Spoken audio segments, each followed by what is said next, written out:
দেশজুড়ে বিদ্যুৎ সাশ্রয়ে সরকার যেখানে সন্ধ্যার পর দোকানপাট ও বিপণী বিতান বন্ধ রাখার নির্দেশ দিয়েছে, তবে ময়মনসিংহে মাসব্যাপী বাণিজ্য মেলায় অতিরিক্ত বিদ্যুতের ব্যবহার ও অপচয় বন্ধে প্রশাসনের উদাসীনতার অভিযোগ তুলেছেন স্থানীয় ব্যবসায়ীরা। নানা প্রশ্ন দেখা দিয়েছে সচেতন নাগরিক ও ব্যবসায়ীদের মধ্যে। ময়মনসিংহ থেকে মোজাম্মেল খোকনের পাঠানো প্রতিবেদন জানাচ্ছেন আবরার মাহি। ময়মনসিংহের কাচারীঘাট মাঠে চলছে মাসব্যাপী বাণিজ্য মেলা। প্রতিদিন সকাল 10টা থেকে রাত 7টা পর্যন্ত চলা এ মেলায় রয়েছে নানা ধরনের রাইড, আলোকসজ্জা ও বিনোদনের আয়োজন। এজন্য আলাদাভাবে 250 কেভিএ ক্ষমতা ট্রান্সফরমার স্থাপন করেছে বিদ্যুৎ বিভাগ। এ নিয়ে প্রশ্ন তুলেছেন স্থানীয় ব্যবসায়ী ও সচেতন নাগরিকরা। তাদের অভিযোগ, বিদ্যুৎ সাশ্রয়ের স্বার্থে যেখানে সাধারণ ব্যবসা প্রতিষ্ঠানগুলোকে সন্ধ্যা 7টার মধ্যে কার্যক্রম গুটিয়ে নিতে হচ্ছে, সেখানে মেলায় বিদ্যুতের ব্যাপক ব্যবহার বৈষম্যমূলক সিদ্ধান্ত।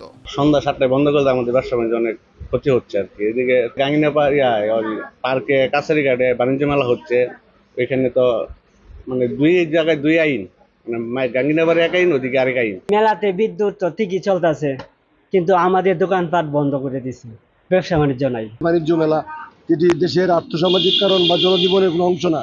সেখানে আলোক সহ্য করা নিঃসন্দেহে একটি নিন্দনীয় কাজ।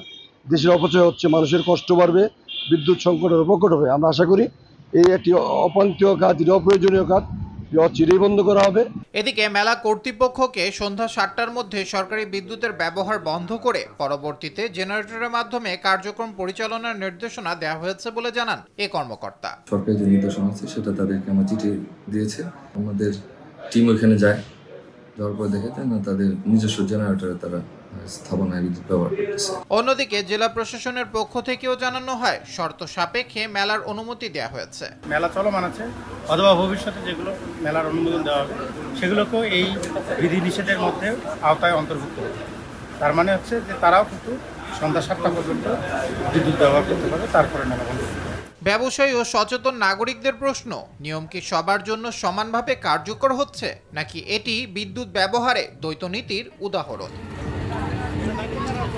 আবরার মাহি, RTV।